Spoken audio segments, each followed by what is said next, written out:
Vagbhatananda 1885 April 27 ജനിച്ചു. കണ്ണൂർ ജില്ലയിലെ പാട്യം ഗ്രാമത്തിലാണ് അദ്ദേഹം ജനിച്ചത്. വീട്ടുപേര് വയലേരി വീട്. പിതാവ് കോരൻ ഗുരുക്കൾ, മാതാവ് ചീരുവമ്മ. ബാല്യകാല നാമം കുഞ്ഞിക്കണ്ണൻ. യഥാർത്ഥ നാമം വി.കെ. ഗുരുക്കൾ. കർഷകരുടെയും കർഷക തൊഴിലാളികളുടെയും മിത്രമെന്നറിയപ്പെടുന്ന നവോത്ഥാന നായകൻ. കർഷകരുടെയും കർഷക തൊഴിലാളികളുടെയും മിത്രമെന്നറിയപ്പെടുന്ന നവോത്ഥാന നായകൻ. വാഗ്ഭടാനന്ദ എന്ന പേര് നൽകിയ അദ്ദേഹത്തിൻ്റെ ഗുരുവാണ് ബ്രഹ്മാനന്ദ ശിവയോഗി. മലബാറിലെ ശ്രീനാരായണ ഗുരു എന്നറിയപ്പെടുന്ന നവോത്ഥാന നായകൻ. മലബാറിലെ ശ്രീനാരായണ ഗുരു.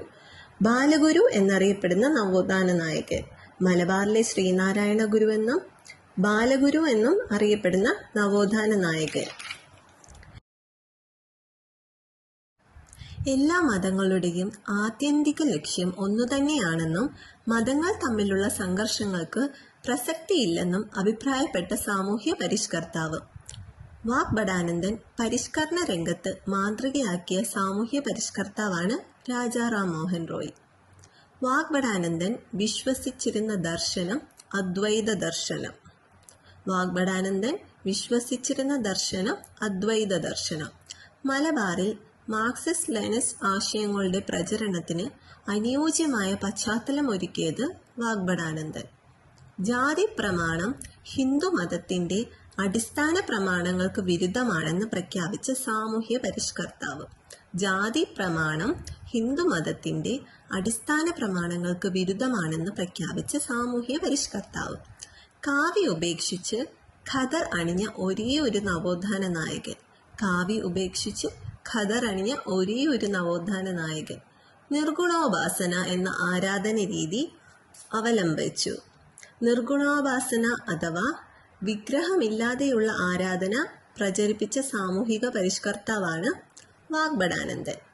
ക്ഷേത്രങ്ങളിൽ നിലനിന്നിരുന്ന ഇളനീരാട്ടം തെറ്റാണെന്ന് വാദിച്ച നവോത്ഥാന നായകൻ.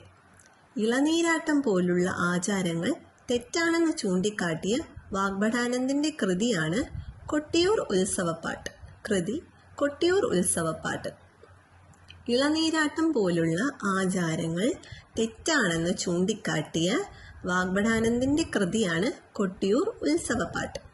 1911 രാജയോഗാനന്ദ കൗമുദി യോഗശാല കോഴിക്കോട് കല്ലായിയിൽ സ്ഥാപിച്ചു. 1911 രാജയോഗാനന്ദ കൗമുദി യോഗശാല കോഴിക്കോട് കല്ലായിയിൽ സ്ഥാപിച്ചു. കമ്മ്യൂണൽ അവാർഡിനെതിരെ 1932 ഗാന്ധിജി നിരാഹാര സമരം ആരംഭിച്ചപ്പോൾ ഗാന്ധിജിയുടെ ജീവൻ രക്ഷിക്കൂ എന്ന എഡിറ്റോറിയൽ എഴുതിയത്. വാഗ്ഭടാനന്ദൻ കാരപ്പറമ്പിൽ സ്ഥാപിച്ച സംസ്കൃത പഠന കേന്ദ്രമാണ് തത്വപ്രകാശിക ആശ്രമം. 1906 വാഗ്ഭടാനന്ദൻ കാരപ്പറമ്പിൽ സ്ഥാപിച്ച സംസ്കൃത പഠന കേന്ദ്രമാണ് തത്വപ്രകാശിക ആശ്രമം. വാഗ്ഭടാനന്ദൻ ശ്രീനാരായണ ഗുരുവിനെ കണ്ടുമുട്ടിയ വർഷം 1914. 1914 ആലുവ അദ്വൈത ആശ്രമത്തിൽ വെച്ചാണ് വാഗ്ഭടാനന്ദൻ ശ്രീനാരായണ ഗുരുവിനെ കണ്ടുമുട്ടിയത്. ജനപാഠശാല സ്ഥാപിച്ചത് വാഗ്ഭടാനന്ദനാണ്. വാഗ്ഭടാനന്ദൻ ആത്മവിദ്യാസംഘം ആരംഭിച്ച വർഷം 1917. ആത്മവിദ്യാസംഘത്തിൻ്റെ ആശയങ്ങളെക്കുറിച്ച് വിവരിക്കുന്ന കവിതയാണ് സ്വതന്ത്ര ചിന്താമണി. 1921. ആത്മവിദ്യാസംഘത്തിൻ്റെ ആശയങ്ങളെക്കുറിച്ച് വിവരിക്കുന്ന കവിതയാണ് സ്വതന്ത്ര ചിന്താമണി. 1921. സ്വതന്ത്ര ചിന്താമണി എന്ന കവിതയുടെ രചയിതാവ് വാഗ്ഭടാനന്ദൻ. ഏറ്റുമാറ്റ് എന്ന സാമൂഹിക അനാചാരം നിർത്തലാക്കാൻ ശ്രമിച്ച നവോത്ഥാന നായകൻ. ഏറ്റുമാറ്റ് എന്ന സാമൂഹിക അനാചാരം നിർത്തലാക്കാൻ ശ്രമിച്ച നവോത്ഥാന നായകൻ. കോഴിക്കോട് വെച്ച് പ്രീതിഭോജനം നടത്തിയ നവോത്ഥാന നായകൻ. കോഴിക്കോട് വെച്ച് പ്രീതിഭോജനം നടത്തിയ നവോത്ഥാന നായകൻ. 1927 വാഗ്ഭടാനന്ദൻ പ്രീതിഭോജനം നടത്തിയത്. പ്രീതി വിവാഹം നടത്തിയ നവോത്ഥാന നായകനും ആണ്. ആത്മവിദ്യാകാഹളം 1929. ശിവയോഗി വിലാസം 1914, ആത്മവിദ്യാകാഹളം 1929, ശിവയോഗി വിലാസം 1914 എന്നീ മാസികകൾ ആരംഭിച്ചതും വാഗ്ഭടാനന്ദനാണ്.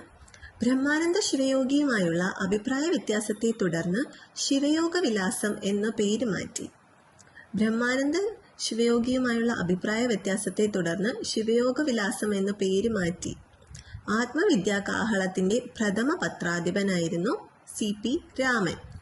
കരിവള്ളൂരിൽ നടന്ന അഭിനവ ഭാരത യുവക് സംഘത്തിന്റെ ആദ്യ സമ്മേളനത്തിൽ അധ്യക്ഷനായിരുന്നത് വാഗ്ഭടാനന്ദനാണ്. 1936 കരിവള്ളൂരിൽ നടന്ന അഭിനവ ഭാരത യുവക് സംഘത്തിന്റെ ആദ്യ സമ്മേളനത്തിൽ അധ്യക്ഷനായിരുന്നത് വാഗ്ഭടാനന്ദനാണ്. സാമുദായ മത നവീകരണത്തിനെ ദേശീയ പ്രസ്ഥാനവുമായി ബന്ധിപ്പിച്ച കേരളത്തിലെ നവോത്ഥാന നായകൻ.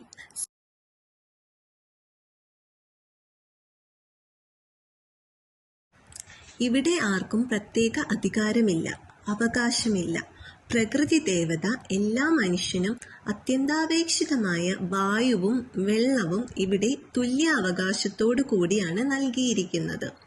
ഋഷീശ്വര ഭാരത്തിന്റെ സന്ദേശമാണത് എന്ന് പറഞ്ഞത് വാഗ്ഭടാനന്ദൻ. ഇവിടെ ആർക്കും പ്രത്യേക അധികാരമില്ല, അവകാശമില്ല. പ്രകൃതി ദേവത എല്ലാ മനുഷ്യനും അത്യന്താപേക്ഷിതമായ വായുവും വെള്ളവും ഇവിടെ തുല്യാവകാശത്തോടു കൂടിയാണ് നൽകിയിരിക്കുന്നത്. ഋഷീശ്വര ഭാരതത്തിന്റെ സന്ദേശമാണത് എന്ന് പറഞ്ഞത് വാഗ്ഭടാനന്ദൻ. 4 അണ സൂക്ഷിക്കുന്നവൻ വേറൊരാളെ പട്ടിണിക്കിടുന്നു. അനവധി പണം സൂക്ഷിക്കുന്നവൻ അനവധി ജനങ്ങളെ പട്ടിണിക്കിടുന്നു. 4 അണ സൂക്ഷിക്കുന്നവൻ വേറൊരാളെ പട്ടിണിക്കിടുന്നു. അനവധി പണം സൂക്ഷിക്കുന്നവൻ അനവധി ജനങ്ങളെ പട്ടിണിക്കിടുന്നു എന്ന് പറഞ്ഞതും വാഗ്ഭടാനന്ദൻ. നിങ്ങളുള്ളപ്പോഴും അധർമ്മമുള്ളപ്പോഴും അന്തം പൊരുതുക.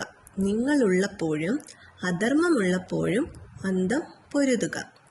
ഉണരുവിൻ അഖിലേശനെ സ്മരിപ്പിൻ, ക്ഷണമെഴുന്നേൽപ്പിൻ, അനീതിയോടെതിർപ്പിൻ. ഉണരുവിൻ അഖിലേശനെ സ്മരിപ്പിൻ, ക്ഷണമെഴുന്നേൽപ്പിൻ, അനീതിയോടെതിർപ്പിൻ എന്നത് ഏതു പത്രവുമായി ബന്ധപ്പെട്ടിരിക്കുന്നു? അഭിനവ കേരളം. 1939 കോഴിക്കോട് നിന്നും യജമാനൻ എന്ന മാസിക ആരംഭിച്ചതും വാഗ്ഭടാനന്ദനാണ്. 1939 കോഴിക്കോട് നിന്നും യജമാനൻ എന്ന മാസിക ആരംഭിച്ചതും വാഗ്ഭടാനന്ദനാണ്. മലബാർ ആത്മവിദ്യാസംഘത്തിന്റെ രക്ഷാധികാരിയായിരുന്ന കല്യത്ത് ചാത്തക്കുട്ടി നമ്പ്യാരുടെ ബഹുമാനാർത്ഥം പ്രസിദ്ധീകരണം ആരംഭിച്ച മാസികയാണ് യജമാനൻ.